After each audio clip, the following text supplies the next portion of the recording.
So starting off with the most emerging social media platform and the most obvious one, Snapchat. So it is estimated that over 100 million people around the world are users of Snapchat. It's used to communicate or snap with your family.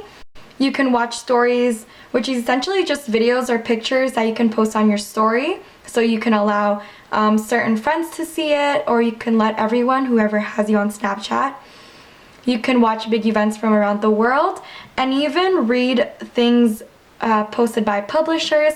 So for example, I can watch what my friends have posted, so that,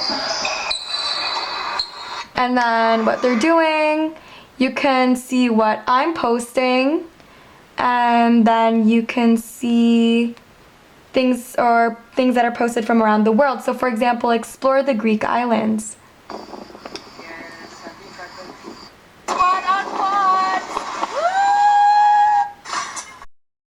The reason why Snapchat is such a good platform in terms of advertising is because number one, it's the best mobile video app. You get a 10-second vertical full screen video app, and you could even, like, let's say you can swipe up for extended content from a long video, from an article, an app installed, or the mobile website. On top of that, you get geofilters. So geofilters basically explain where, when, and why someone took the snaps. They cover certain locations, a major event, a tourist attraction, even the city you're in, or even the mall that you're in. In fact, in the US, a single national sponsored geofilter reaches 40% to 60% of daily Snapchatters. The third reason is because you get sponsored lenses. Sponsored lenses are essentially just a unique way for customers to spend time playing with the interactive ad. So to trigger the animation, all you really need to do is you turn on your front camera, you press on your face, you hold on it, and then you just have to raise your eyebrows or open your mouth. In fact, on average, Snapchatters play with sponsored lenses for at least 20 seconds a day. A really good example of this would be Gatorade. Gatorade, digital agency VML, and media agency Resolution Media partnered with Snapchat to create a sponsored national lens that allows US citizens, including some parts of Latin America, to celebrate the victory of Super Bowl Sunday. Their objective was to reach Snapchat's audience in a massive scale in hopes to increase brand equity and purchase intent. Their strategy, on the other hand, was to allow Snapchatters to virtually experience the Gatorade dunk and empower them to share their experience with their friends or family by posting it on Snapchat and allowing other people to see it.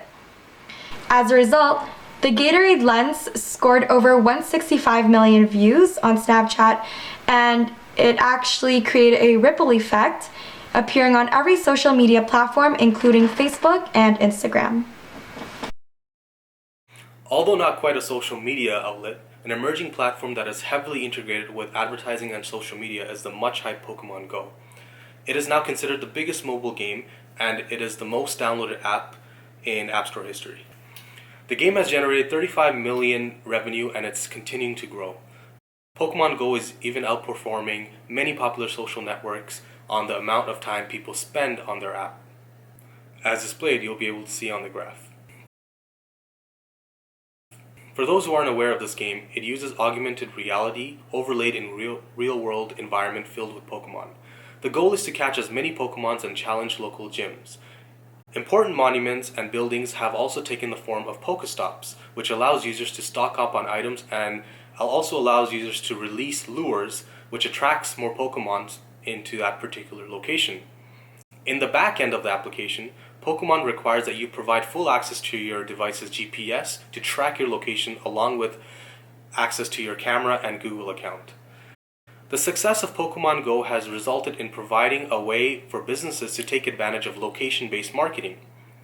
Businesses can now take advantage of Pokemon stops and gyms within the radius to attract more people. McDonald's, for instance, in Japan is the first to have brand sponsorship with Pokemon using their location radius as a Pokemon gym.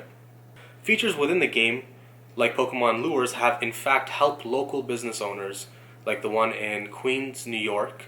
A pizza bar had invested only $10 towards lures, and in return they generated 75% of overall growth in terms of revenue. Visitors have mentioned that they were just dropping by to catch Pokemon and grab a beer. Even local businesses along King Street have been using Pokemon to generate traffic.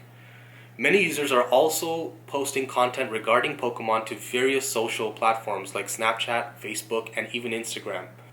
Now Dan will be covering of how IMC can be leveraged through Instagram.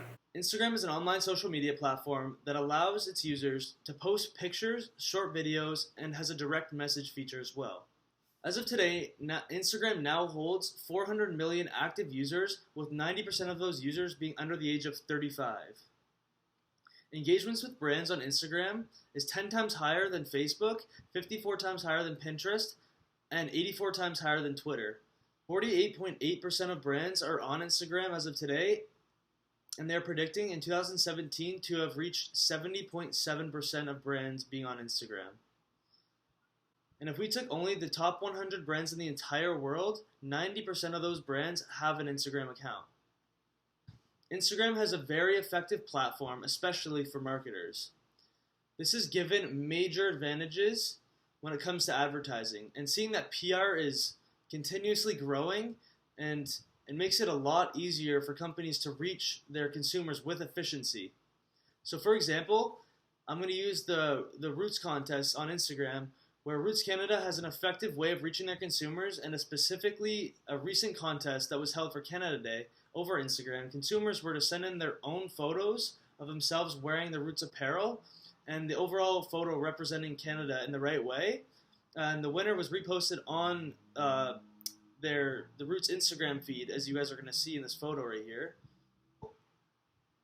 So in this example, Roots is maintaining their brand image and using their consumers for free advertising, and while at the same time, they're going to be interacting with their consumers as well. Also, another effective way to reach consumers through Instagram is using an influencer or an ambassador. So in this example, I'm going to use David Beckham. He's an ambassador of H&M. He frequently posts images of himself wearing H&M outfits, and this promotes his association with the brand. And this in turn will give H&M a way wider reach to their consumers, seeing that David Beckham has almost over 10 million more Instagram followers than the H&M official Instagram account. So with all that being said, Instagram is a great platform to engage with consumers and reach target audiences accurately, and it is a way of seeing how consumers react to products and ideas that are being displayed through pictures. And now Ryan will be discussing on how marketers use Tinder to advertise. The app Tinder launched in September 2012 and has amassed a huge amount of over 50 million users in 196 countries. There are about 10 million daily active users, with the largest age range being 23 to 34-year-olds at 45%, and then 16 to 24-year-olds at 38%.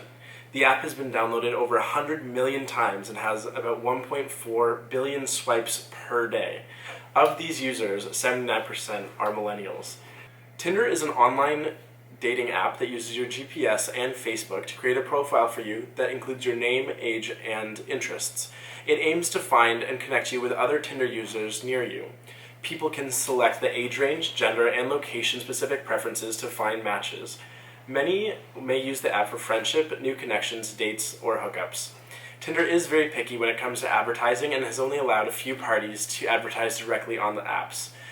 Some examples are Mike and Dave Are Looking for Wedding Dates. That movie created profiles for their characters that promoted the movie before it premiered. This was also a creative use, as the dating aspect of the movie linked directly to the app itself. Domino's promoted ads on Valentine's Day with chances to win free pizza or gain rewards by chatting up users with punny conversations and rewarding the ones that were the funniest. The Gap tried to advertise on Tinder without being successful and was even booted off the app for not gaining approval first. Tinder is an app that offers direct access to a platform that is made up of mostly millennial users, and marketers have yet to take advantage of it. However, Tinder's terms of service state that it is for personal use only, and it cannot be used to sell or solicit any products or services not approved by the company.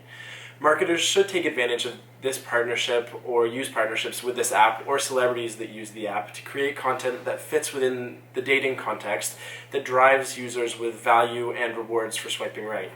Ads are not a regular appearance on this app, so it will take some time and creativity for marketers to explore the many possibilities that Tinder does offer.